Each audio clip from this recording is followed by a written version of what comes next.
A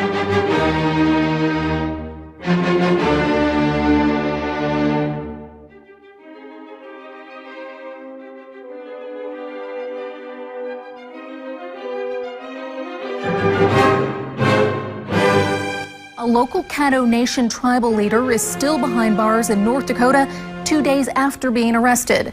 Family members say she was just an innocent bystander. News 9's Jesse Mitchell joins us live from the state capitol now. And Jesse, this woman is expected to be released sometime soon.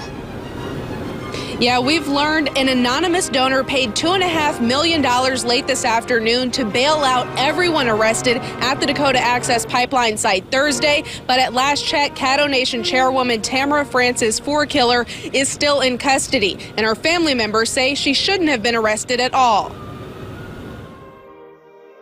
She's standing there and everybody around her is taking pictures like tourists. An expert on sacred burial grounds, Tamara Francis Fourkiller was one of the tribal leaders visiting the Sioux of Standing Rock to advise them during negotiations with the Dakota Access Pipeline construction team.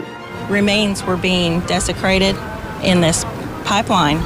So they'd ask a bunch of people to come up there, so there's a big conference. On the visit, Loretta Francis says her sister and other leaders decided to tour the protest camps. They never thought they'd wind up in jail. Francis says her sister hasn't had access to her medication and now faces charges of conspiracy and rioting.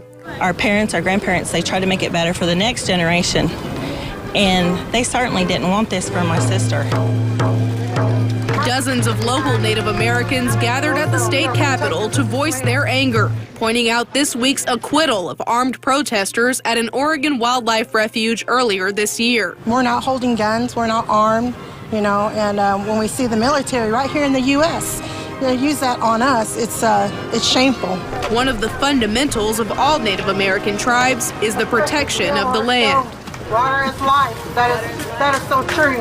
And these pipelines, you hear of a lot of bursts and leaks and it contaminating the waters. What happens when all of our resources are gone? Francis Fourkiller plans to return to her home in Norman as soon as she can. We'll continue to keep you updated. Reporting live from the state capitol, Jesse Mitchell, News.